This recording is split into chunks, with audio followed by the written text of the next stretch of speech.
Hey, what's going on, guys? OJ back here with another video. We're back home, right? We just came home from vacation. I'm trying my hardest to fight jet lag right now and try to upload this video. Today we're going to be talking about the Dana White Contender Series, Season 9, Episode 2. Overall, I think it was a great episode. There were highlight reel finishes after highlight reel finishes. A lot of characters here, which we'll get to as we talk about certain fights. And overall, a lot better than last week. Like last week, not many people in the Dana White Contender Series like really tried to fight, but everyone on this week's show, even though not all of them got finishes, they tried their best to actually fight. So respects to them for actually trying to step in there and put on a scrap for the fans. So with that being said, I'm gonna recap every single fight on this card. So without wasting any more time, let's jump right into the video. All right, the first fight we're gonna talk about Ramiro Jimenez versus Tommy Kuozi. Jimenez just picked apart Pelosi for like 2 rounds, and he was hitting him with some crazy shots. All right, first off, we're gonna start off with Ramiro Jimenez versus Tommy Cuozi. Like for the entire round, Jimenez was just picking up our Cuozi, hitting him with some devastating kicks, punches, elbows, and eventually, Cuozi just couldn't stand the onslaught, right? And Jimenez was able to find the finish and secure himself a contract. This is like what we kind of expect from the Dana White Contender Series, and I don't know. He actually set the tone for tonight. So Jimenez, I think it was a good signing from the UFC because he actually brought some life into the Dana White Contender Series show, considering what happened last week, where over half of the fighters just chose to not fight. All right, now up next we got Josh Hockett versus Keel Hermi Uriel. I don't know how to pronounce this name, but anyways, Josh Hockett just dominated Uriel for 2 rounds. The first round it was already done, right? And then Hockett just melted him. This guy's basically like a Colby Covington at heavyweight with like actual ground and pound. So I'm actually pretty interested to see how he'll do because not many heavyweights really know how to wrestle. And it looks like even though Hockett doesn't seem to be the most built guy. Like he was more of like an offensive lineman in the NFL, I believe. So I think Hockett he'll do pretty well. He might as well get into the rankings after like 1 or 2 fights because let's face it, the heavyweight division is absolutely dog shit. But out of all the dog shit NPC heavyweights, Hockett actually stands out. And his post-fight speech, if he doesn't remind you of a Sean Strickland, a Colby Covington, a Bryce Mitchell, all right, this guy is the heavyweight version of all of those guys.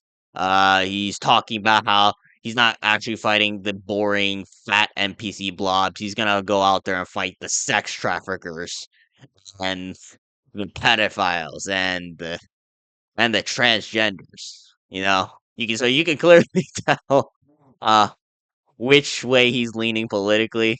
I thought it was actually pretty funny when he said this. All right, am I necessarily agreeing with what he said? YouTube administration, no, but I don't know. I just thought it was pretty funny.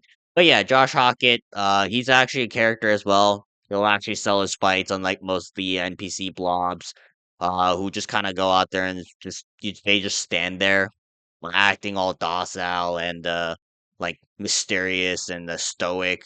I don't know, like fuck those guys. I'm actually glad that Josh Hockett, like, even though some people might find him cringe, I don't mind it because he's actually trying to make a hyped interview, and he's actually trying to hype up his fights. All right, now up next we got Lewis Lee Scott versus Kaushik Sai-Kumar, right? Again, I don't know how to pronounce these names, so like if I butcher them, yeah, just feel free to correct me because I don't know how to pronounce these names. But anyways, Lewis Lee Scott, interestingly enough, he missed weight by half a pound, and normally Dana White really doesn't sign anyone who's like missing weight by like half a pound, but he put on a pretty good show, right? He outstruck Sai Kumar.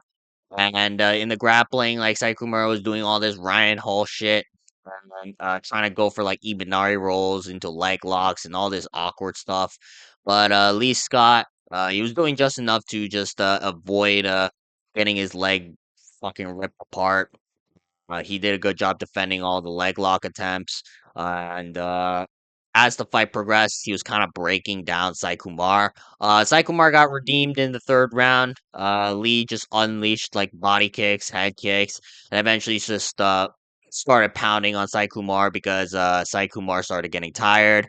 He couldn't really find his Imanari roll bullshit, and was ultimately able to just put Sai Kumar away in the third round. Yeah, like it was actually really good. Technique wise, I think Lewis Lee Scott's good. Right now, does that mean he's going to be actually good in the bantamweight division? Hard to say. Bantamweight division is kind of the most stacked division right now in terms of talent. So I'm kind of interested to see like where he stacks up. Just because he looks good doesn't mean he's actually good compared to the rest of the roster. But it's clear he has like a very well-rounded skill set. So I'm interested to see like how far he can get up with this skill set. All right, now up next we got Cam Roston versus Brandon Holmes. First underdog win of the night. Cam Roston just marauded forward and broke down Brandon Holmes. Uh, there was nothing for Brandon Holmes to really do. I mean, like he literally got knocked out in the first round. Because Cam Roston just marched down forward. Uh, put up the high guard, tried to block all the shots, and then throw his own. And Roston was ultimately able to put away Brandon Holmes in the first round. Right? I did not really expect this. Like I think the commentators are kind of talking about how Brandon Holmes was like a really good mixed martial artist and stuff like that. I thought that they brought Brandon Holmes in as like a maybe not like this star, but I thought he was gonna win based on like how the commentary team was talking about him. And it's not like I really researched all these Dana White Contender Series fighters right before they fight. Like, I just kind of watched the Dana White Contender Series to like see like who's gonna be good, right? So overall, though, Cam Roston, very impressive performance. Is this gonna work at the top of middleweight?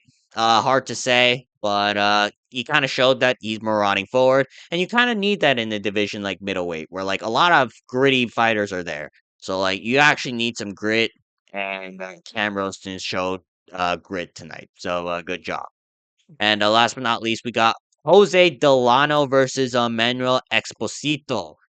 This was an absolute war, right? Now, Manuel Exposito was kind of brought in as a sacrificial lamb. Like, I believe he was like a plus 400 underdog or something like that.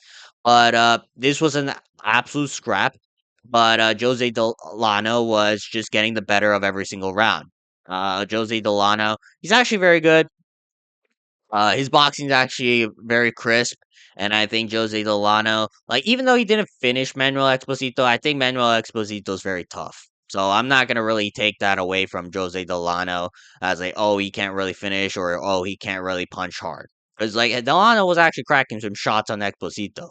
It's just that Exposito again has a granite chin. So Jose Delano got signed by the UFC, and although usually Dana White just loves like finishes or like prioritizes finishes on over like scrappy wars. Like this I think Jose Delano kind of proved that he's UFC caliber. And I think I'm glad that the Dana White Contender Series was able to bring this guy over and was able to sign him. All right. I think out of all these guys, I think Jose Delano has the most potential in terms of skill. All right, that's gonna be it for today's video. Leave a comment down below what you guys thought about this week's Dana White's Contender Series. Again, it was actually really cool, and I'm actually glad I kind of tried to stay up for it.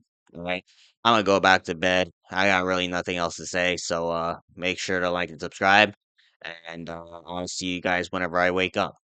Peace.